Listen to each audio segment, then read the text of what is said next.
Us expliquem més coses perquè una tesi presentada a la URB considera que la reserva de la biosfera pot ser un nou marc de consens per gestionar el conflicte ambiental a les Terres de l'Ebre. Es tracta d'una investigació elaborada pel periodista Jordi Prades que analitza les transformacions socioculturals del territori i també els canvis en els mitjans de comunicació ebrencs dels darrers 15 anys. De fet, la tesi es titula La mediatització del conflicte ambiental, el cas de les Terres de l'Ebre. I avui, per parlar-ne, ens acompanya el seu autor. Jordi Prades, bon dia. Hola, bon dia, Gustavo. Benvingut a Canal 21. Gràcies. De què va aquesta tesi, la mediatització del conflicte ambiental? Què ens explica? Bé, aquesta tesi tracta, com has dit, de les transformacions socioculturals que hi ha hagut al territori en aquests últims 15 anys. El títol pot portar a certa confusió, perquè parla de la mediatització i es pot interpretar que es parla només de mitjans, però de fet la mediatització és un concepte que va molt més enllà dels mitjans i el que ens permet és, com deia, avaluar no només els mitjans sinó aquestes transformacions socioculturals que hi ha hagut en altres institucions del territori. Llavors, en aquest sentit, aquestes transformacions es poden identificar a tres nivells: un nivell macro o global, un nivell meso o local i un nivell micro individual. Prefereixo començar pel nivell micro perquè és més concret i no tan conceptual com el nivell macro.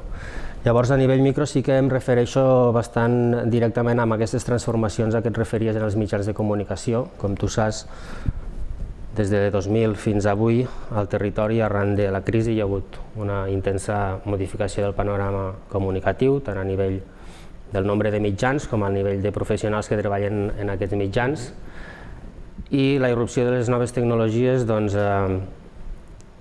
fa que haguem passat d'un model jeràrquic, lineal, vertical de comunicació a un nivell molt més bidireccional, rizomàtic, multipolar i potser més democràtic. I bé, en aquest sentit la transformació que s'identifica és aquesta, el canvi d'un panorama de mitjans clàssics a un panorama de mitjans 2.0, i en aquest sentit, a banda d'identificar aquesta transformació, el que em pregunto és quines conseqüències o quines implicacions ha tingut per al periodisme en particular i per als mitjans en general. En aquest sentit m'interessava diferenciar-ho, perquè sabem que no és el mateix els mitjans que el periodisme. Sovint hi ha tensions entre els periodistes i els propietaris dels mitjans, els editors dels mitjans, etc. I a nivell micro aquesta transformació el que ha fet és que la cobertura del conflicte ambiental sigui diferent, sigui molt més immediata, molt més ràpida.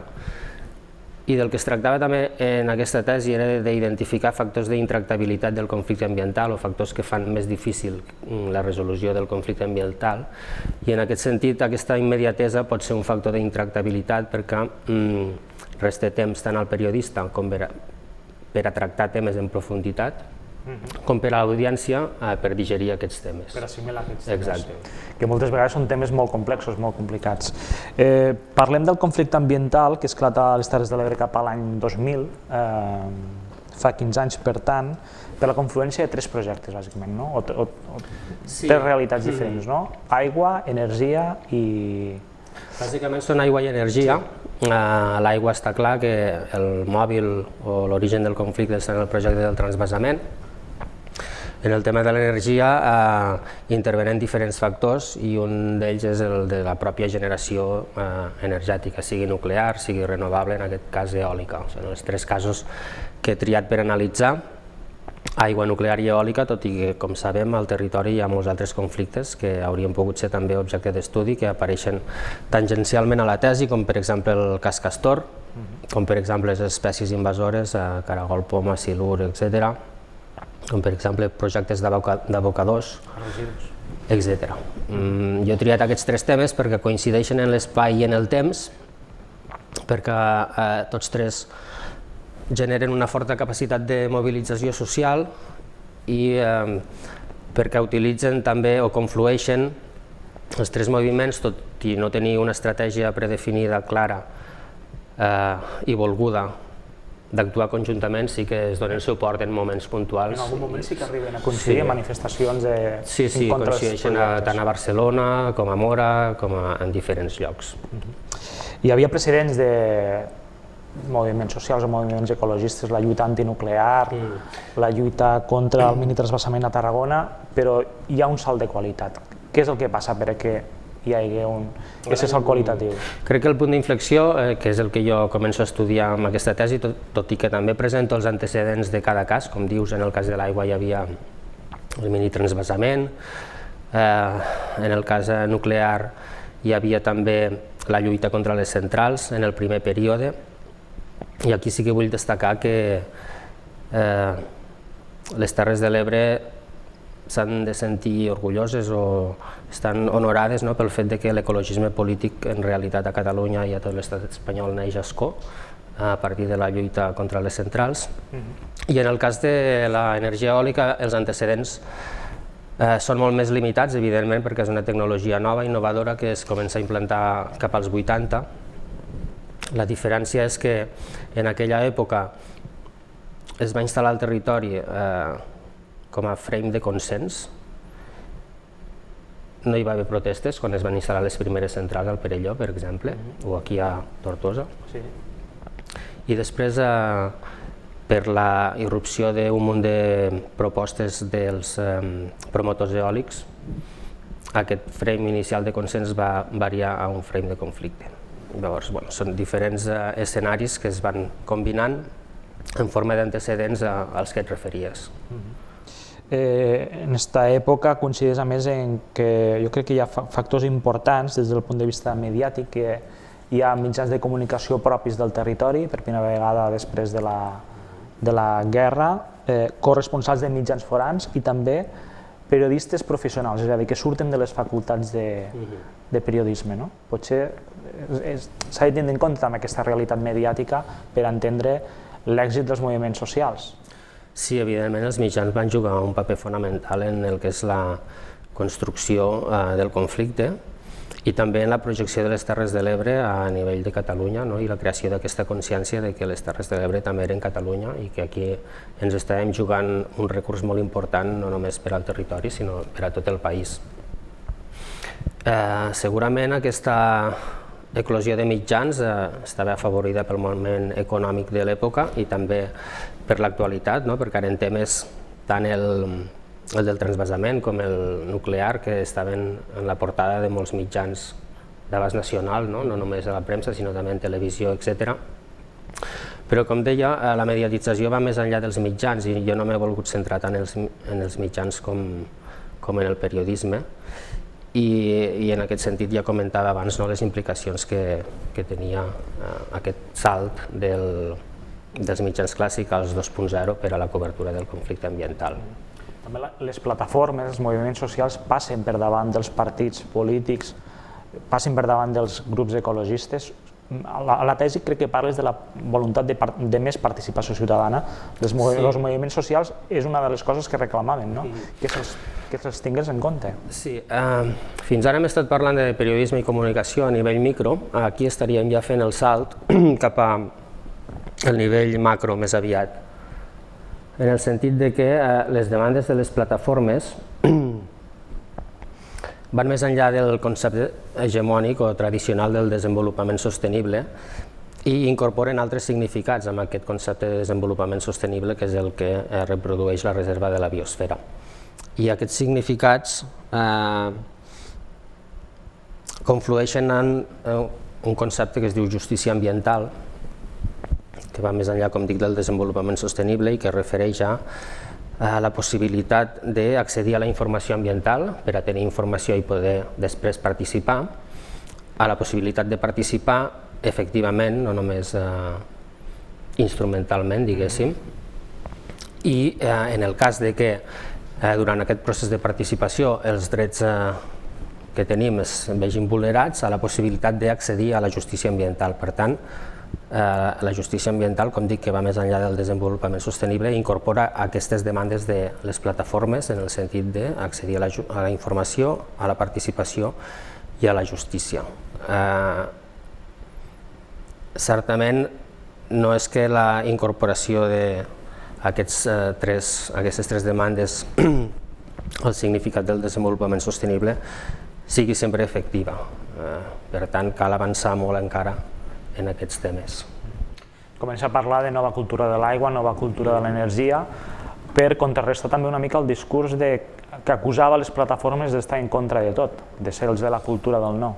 Sí, aquí el que he fet també és identificar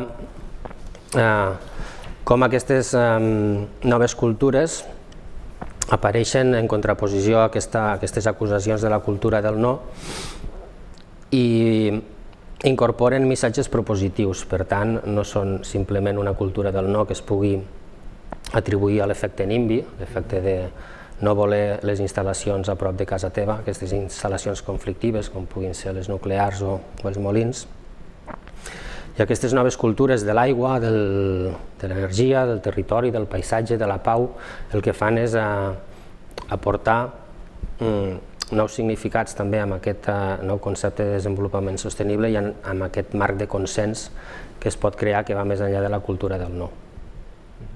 En aquest sentit, per exemple, deixa'm dir que la nova cultura de l'aigua sí que és un exemple clar, no tant de desenvolupament sostenible en abstracte, sinó de polítiques de sostenibilitat a nivell concret, a través de depuració, de dessalació, de reutilització, etc. I en aquest sentit sí que la reserva pot jugar un paper a l'hora d'exportar aquesta nova cultura de l'aigua amb altres reserves de la biosfera. També, de fet, la mateixa reserva de la biosfera no deixa de ser una conseqüència de tot este conflicte ambiental que hem arrossegat en aquests 15 anys, l'assoliment de la reserva de la biosfera, però també hi ha hagut altres canvis al territori. S'han creat les delegacions, han canviat governs, s'ha iniciat la descontaminació del pantà de Flix. Tot això com ho has tractat a la tesi? Bé, jo el que he fet és fer un repàs a la legislació relativa als 3 conflictes durant aquests 15 anys, perquè he detectat que els 3 conflictes sorgeixen a partir d'una legislació que el que vol justament és resoldre un conflicte i el que fa en lloc de resoldre'l és o crear-ne un de nou o agreujar-lo. Llavors, a partir de l'anàlisi d'aquesta legislació he anat combinant quina ha estat la reacció de les plataformes a la legislació aprovada i com ha anat evolucionant al llarg dels 15 anys. He volgut centrar-ho en la legislació per fugir d'aquesta visió mediacèntrica i per no centrar-ho només en els mitjans, perquè la mediatització et permet centrar-ho en altres contextos. I per això he analitzat bàsicament normativa, però també he fet 14 entrevistes als representants de les diferents lògiques que intervenen en el conflicte. Hem de pensar en una matriu d'anàlisi que combina 4 lògiques, la lògica mediàtica, la política, la legal i la dels moviments socials, i a sobre d'aquesta matriu incorporaríem les 3 dimensions o frames, marcs d'interpretació del desenvolupament sostenible: l'econòmic, l'ambiental i el social. L'econòmic tracta el medi ambient com un recurs per explotar, en canvi l'ambiental tracta el medi ambient com un bé que cal protegir, i el social incorpora components d'identitat que a les Terres de l'Ebre són fonamentals. Llavors, a partir d'aquesta matriu d'anàlisi, el que faig és detectar, a partir de les entrevistes que he fet a la presidenta del Col·legi de Periodistes de les Terres de l'Ebre, als 3 delegats del govern a les Terres de l'Ebre durant aquest període i al conseller de Medi Ambient, Salvador Milà, al fiscal de Medi Ambient de Tarragona i als portaveus de les 3 plataformes, i a més al director tècnic de la reserva, Josep Aragonès, i el Juan Antonio Duro com a redactor del Pla Estratègic de les Terres de l'Ebre. Llavors, en aquestes entrevistes es tracta de buscar elements d'intractabilitat del conflicte o elements que contribueixen a fer que el conflicte sigui més difícil de resoldre. Cadascun d'aquests frames inclou diferents components, aquí no em voldria estendre perquè és un tema més conceptual i ens podríem perdre en l'explicació, però vaja, es tracta simplement d'això, d'una banda de detectar quins són aquests elements que fan intractable el conflicte i de l'altra també d'estudiar el llenguatge que utilitzen. Per exemple, no és el mateix referir-se a un transvasament de l'Espanya humida a l'Espanya seca que a un transvasament com una captació puntual d'aigua en un moment de sequera determinat, i no és el mateix referir-se a un magatzem temporal centralitzat sense dir de què és que parlar d'un cementiri de residus nuclears, i tampoc és el mateix parlar de turbines eòliques o de molins eòlics o de centrals eòliques o de parcs eòlics, sobretot en contextos on el paisatge té un valor sentimental molt marcat, com pugui ser els de la Batalla de l'Ebre o els paisatges pintats per Picasso. Llavors, és un joc de l'anàlisi de tots aquests components de la mostra d'estudi. A part, he inclòs també manifestos de les plataformes, actes de reunions i diferents articles de premsa, entre els quals alguns de vostè mateix. Parlem de la importància del periodisme en aquestes transformacions que hi ha hagut també al territori a l'hora d'explicar estos conflictes ambientals i generar o despertar consciències. Esta importància del periodisme es pot traduir també a l'hora d'impulsar la reserva de la biosfera? Fins a quin punt serà important que els periodistes expliquem què vol dir la reserva de la biosfera? És bastant important, per no dir fonamental. De fet, una de les queixes que hi ha en aquest sentit des de la reserva és que poder no s'ha prestat prou atenció des dels mitjans al que és la reserva. Poder tampoc s'ha acabat d'explicar bé exactament què és la reserva. A mi m'ha sorprès, per exemple, que les crítiques que hi ha hagut a la reserva han vingut generalment de sectors econòmics, sectors productius, que en realitat són els que menys l'haurien de criticar, perquè la reserva, i aquí també entrem en el nivell macro, després comentaré també el micro, que es refereix específicament a la reserva, però la reserva el que fa és reproduir el sistema del desenvolupament sostenible i la modernització ecològica. I m'explico. La modernització ecològica és l'expressió política de la tecnociència. Fins a cert punt és lògic pensar que si la ciència i la tecnologia, que ens han donat molts beneficis, però també han creat molts riscos, ens han portat fins a aquesta situació de degradació ambiental en què ens trobem, dic que és lògic pensar que serà la ciència també la que ens tregui d'aquesta situació, però realment els indicadors, per exemple, de canvi climàtic, i aquí el Delta és un bon exemple, no apunten en aquesta direcció. Per tant, jo podia analitzar el conflicte des d'aquesta vessant de la modernització ecològica, que reprodueix el discurs hegemònic del desenvolupament sostenible, però he optat per un altre model d'anàlisi, que és el de l'ecologia política. Per això destacava abans que l'ecologia política va néixer a Ascó. I aquest model el que té en compte és el diferent repartiment de riscos i beneficis derivats dels avenços tecnològics entre nuclis hegemònics i perifèries marginals. Considerant que les Terres de l'Ebre és una perifèria marginal, aquest model d'anàlisi és més útil per a avaluar quines poden ser les repercussions d'aquesta situació en què ens trobem actualment i quines poden ser les possibles sortides. Com a possible sortida a nivell global, i aquí entro a la relació entre la reserva en el nivell meso amb el nivell macro, perquè la reserva és de les Terres de l'Ebre, però sabem que hi ha una xarxa mundial de reserves de la biosfera que la vincula a nivell macro, deia que les reserves reprodueixen aquest model hegemònic del desenvolupament sostenible i que una de les possibles solucions passa pel dret. Aquest treball, aquesta tesi, té un marc teòric de comunicació i un del dret. I la solució que aporta el dret o les vies de recerca en què treballa el dret aposten per modificar la cultura dels drets en la que ens trobem actualment, que és eminentment antropocèntrica i no té en compte que els recursos són finits i que per tant anem cap al precipici. I aquesta revisió de la cultura dels drets s'incorpora altres valors ecocèntrics. Aquí ja passem de la justícia ambiental a la justícia ecològica, que inclou no només a les persones, sinó també a la resta d'éssers vius de la biosfera. I a partir d'aquesta revisió de la cultura dels drets, a partir del paradigma del constitucionalisme de l'escassetat, un altre concepte teòric difícil d'explicar aquí, però el que ve a dir és que ens cal més responsabilitat i més cooperació en la protecció ambiental. Això passa per una modificació de les relacions entre l'home i la natura i una retallada de drets, dels drets que l'home s'ha atribuït sobre la natura. Parla que la reserva de la biosfera pot ser una oportunitat per gestionar des del consens tot això, tot aquest conflicte ambiental que hem tingut a les Terres de l'Ebre.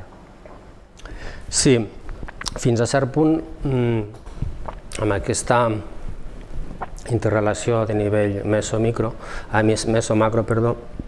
dic que la reserva a nivell meso sí que significa un canvi o pot suposar un canvi o obre un nou escenari per al consens, és a dir, del conflicte que hem viscut durant aquests 15 anys podem passar a un marc de consens a través de la reserva, sempre que hi hagi voluntat política. Però diguéssim que la reserva és una oportunitat incerta perquè a nivell local i a curt i mitjà termini pot servir per apagar certs aspectes del conflicte. Estic pensant, per exemple, en el repartiment dels ingressos que tenen els municipis amb centrals eòliques, que ha estat justament un dels motius de conflicte o d'intractabilitat del conflicte. Però a nivell macro no servirà per resoldre el conflicte ambiental, ni aquesta ni la resta de reserves de la biosfera d'arreu del món, crec, perquè reprodueixen, com deia abans, aquest model hegemònic de desenvolupament sostenible que no té prou en compte els valors de la justícia ambiental ni de la justícia ecològica. De fet, al territori, la creació de la reserva de la biosfera, pensem que s'ha tancat en fals perquè ha deixat fora del territori de la reserva les zones amb centrals nuclears. Per tant, aquí hi ha alguna cosa que no acaba d'encaixar del tot bé. Bé, aquí va haver la discussió pels fets de Fukushima, que van ser els que van fer modificar a la UNESCO els criteris pels quals les instal·lacions nuclears podien formar part de la reserva, tot i que en altres parts del món continuen havent reserves amb centrals nuclears. I jo crec que més aviat que tard s'haurà de fer un plantejament per incorporar a la part nord de la Ribera a la reserva de la biosfera, perquè si no deixarà de tenir tot el seu sentit. Entenc les reticències que hi pugui haver al nord de la Ribera, que és el sector més industrialitzat, però les entenc només fins a cert punt pel que deia, perquè realment els sectors productius del territori, tenint en compte que la reserva no és una figura de protecció, sinó que el que fa és reproduir aquests